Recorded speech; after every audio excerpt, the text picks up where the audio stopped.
Hello everyone, today I'm going to tell you why you should read comic books. I'm sure most everyone has a movie or show they are in love with, whether it be any of the Marvel or DC movies or even shows such as Walking Dead. And what do all these have in common?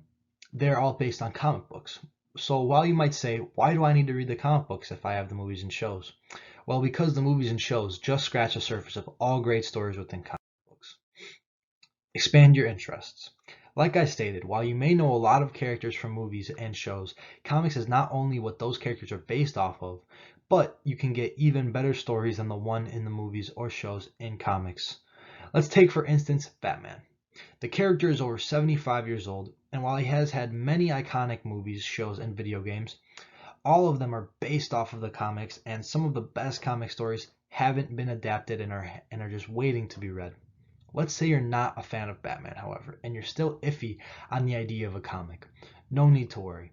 Outside of Marvel and DC, which are where you get your main characters like Avengers, Spider-Man, Batman, Superman, Wonder Woman, there are lots of companies that publish so many different genres of comics. Comics aren't just superhero stories. They can be over-the-top video game influenced comics such as Scott Pilgrim vs. the World, or psychological stories such as Neil Gaiman's Sandman, or even horror such as The Walking Dead. What makes comics special?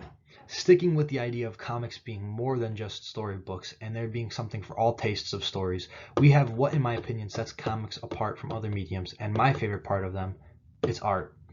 While other mediums such as movies or shows or books can show or tell you how a character is feeling or show/describe a setting, there is no other medium that expresses characters and settings like comics.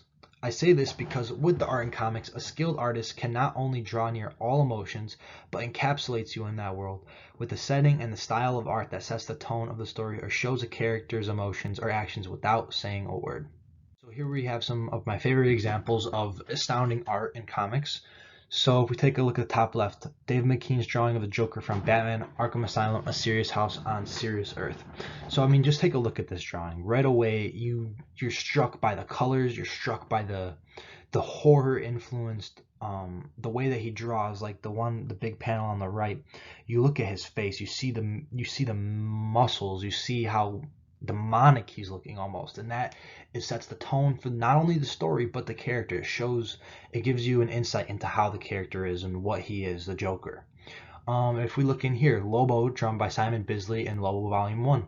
This is much simpler, but it's also has a lot of layers. So if you look at it, the first thing that strikes you is the colors. You have the starch black background, which is it's outer space where he is, and then you have the big yellow breaking up the black, which is the sun, and then you have the gradient from the orange into the blue in the foreground, and then you have him, Lobo himself, sitting there almost slouched over, shows you kind of how he's feeling, his emotions in that moment. And it shows you his emotions, it shows you the setting, it shows you something important about his character, which are his space dolphins right behind him. So it gives you an insight into the tone and the character and the setting of it just by that drawing. Then you take a look at Daredevil, drawn by Alex Maleev, which this is one of my favorite artists. And the way he draws, he puts the background, he puts the setting, he makes that just as important as the characters. And in the Daredevil comics, that's kind of how it is. The setting of Hell's Kitchen is just as important. It's a character just like Daredevil, so you see how grimy Hell's Kitchen is. They're in a dirty alley somewhere, and it shows Daredevil right here in the center, and then you see Bullseye's hand holding down the cards. So it sets the tone before a fight. It shows the setting. It's great art. Then you have Batman, drawn by Frank Miller in The Dark Knight Returns, which this is one of the most iconic Batman panels of all time. You take a look at the big lightning bolt down the middle. It shows the tone of Batman is completely blacked out. It shows how dark this story is, and it shows it's just a phenomenal. It sets the tone of where Batman is. You know, he's up on rooftops, jumping from rooftop to rooftop. It really shows how good the art was in this comic. And then you have Spider-Man, drawn by Todd McFarlane in Amazing Spider-Man, and this is a great one as well because Todd McFarlane, the way that he drew Spider-Man in the 90s influenced how Spider-Man is drawn and perceived nowadays. So he's a little bit skinnier, a little bit lankier, and then you have his iconic webs just all around him showing you who it is. And then the setting itself is he's swinging around New York, and you can see the packed streets underneath them, and then you see the big skyscraper right behind them, which really really gives you a sense of scale and what Spider-Man does on the daily, just swinging around with packed people underneath him around skyscrapers. Why reading comics is good for you. First off, reading comics is good for you because it is a hobby that lets you read inventive stories and helps with creativity. According to a study done by Anne E. Cunningham and Keith E. Stanovich, uncovered that the language used in a comic book oftentimes exceeds that of oral communication of college graduates. And the idea that comic books are only for those who have a lower reading level is completely false. And conversely, comic books can actually help those who do have a lower reading level to practice with material that will actually interest them. Taking from 6 Ways Reading a Comic Can Make You Smarter by Sasha Brown. And then continued.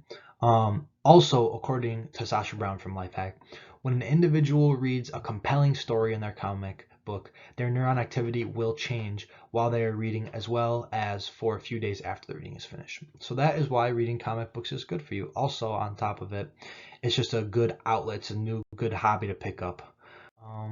In conclusion, with all this being said, I believe that everyone should at least give reading comics a try like I did when I was younger.